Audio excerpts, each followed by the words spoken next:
Hello everyone, आज हम burn से 2 क्वेश्चन करेंगे। फटाफट देखो। एक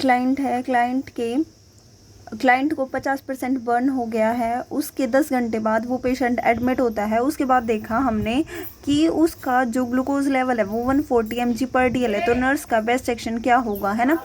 तो आप क्या करोगे? सबसे पहले आप खुद बताओ, कमेंट करके। हर एक बच्चा बताएगा जो जो देखेगा इसको वीडियो को, है ना, कि एक पेशेंट है या एक क्लाइंट है जिसको आधा वो जल चुका है, मतलब 50% बर्न हो चुका है।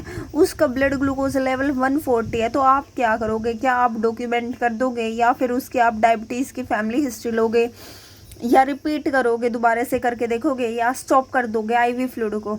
तो देखो बच्चों, इसका करेक्ट जो आंसर जाएगा वो जाएगा, आपने डॉक्यूमेंट करनी है। किसको? फाइंडिंग को। जो भी फाइंडिंग है वो डॉक्यूमेंट कर दो। ये देखो, फाइंडिंग को डॉक्यूमेंट करना है। क्यों करना है? क्योंकि भाई जैसे जैसे बर्न होता है ना, जैसे कोई मेजर बर्न होता है, मेजर बर्न के बाद नॉर्मल होता है कि स्ट्रेस के कारण शुगर लेवल बढ़ जाती है, मतलब ग्लूकोज लेवल बढ़ जाता है। इसका मतलब ये नहीं है आप उस टाइम पे, एक तो पेशेंट को पहले ही बर्न है, उस टाइम पे आप फैमिली हिस्ट्री लेके कोई फ़ायदा नहीं है। ये एक प्रायोरिटी नहीं है। सी ऑप्शन है, रिपीट करो ग्लूकोज मेजरमेंट। हम रिपीट तब कब करते हैं? रिपीट हम तब करते हैं जब उसका ग्लूकोज लेवल बहुत ज़्यादा हो। लेकिन यहाँ तो 140 है, बहुत ज़्यादा कहाँ है, तो हम रिपीट नहीं करेंगे। Fourth option is correct. आप स्टॉप कर दो आईवी फ्लूइड कंटेनिंग डेक्सट्रोज। तो भाई क्वेश्चन में कहीं भी मेंशन नहीं कर रखा कि पेशेंट को आईवी फ्लूइड चल रहा है, तो आप ये लगा ही नहीं सकते। Then correct answer is A. आपने डॉक्यूमेंट करनी है फाइंडिंग। ये एक नॉर्मल है, मेजर बर्न के बाद ग्लूकोज लेवल इंक्रीज होती ही होती है। नेक्स्ट हम देखते हैं अगला क्वेश्चन।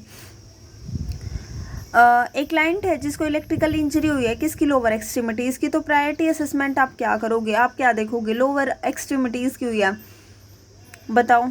आप रेंज ऑफ मोशन को देखोगे, हार्ट रेट रिदम को देखोगे, रेस्पिरेटरी रेट, पल्स ऑक्सीमेट्री को देखोगे, ओरिएंटेशन को देखोगे। Then correct answer is heart rate and rhythm. क्योंकि अगर भाई इलेक्ट्रिकल इंजरी हुई है, बॉडी से करंट पास हुआ है, तो हार्ट ही पहला वो है जिसको डिसरिदमिया होने के चांस है। एक्सट्रीमिटीज़ हमारी प्रायोरिटी नहीं होती। आप रीडिंग भी बाद में ही देखना। ओरिएंटेड है पर्सन या नहीं है वो भी हमारी प्रायोरिटी नहीं है। हमारा मेन फोकस होगा कार्डियक एक्टिविटी पे, है ना।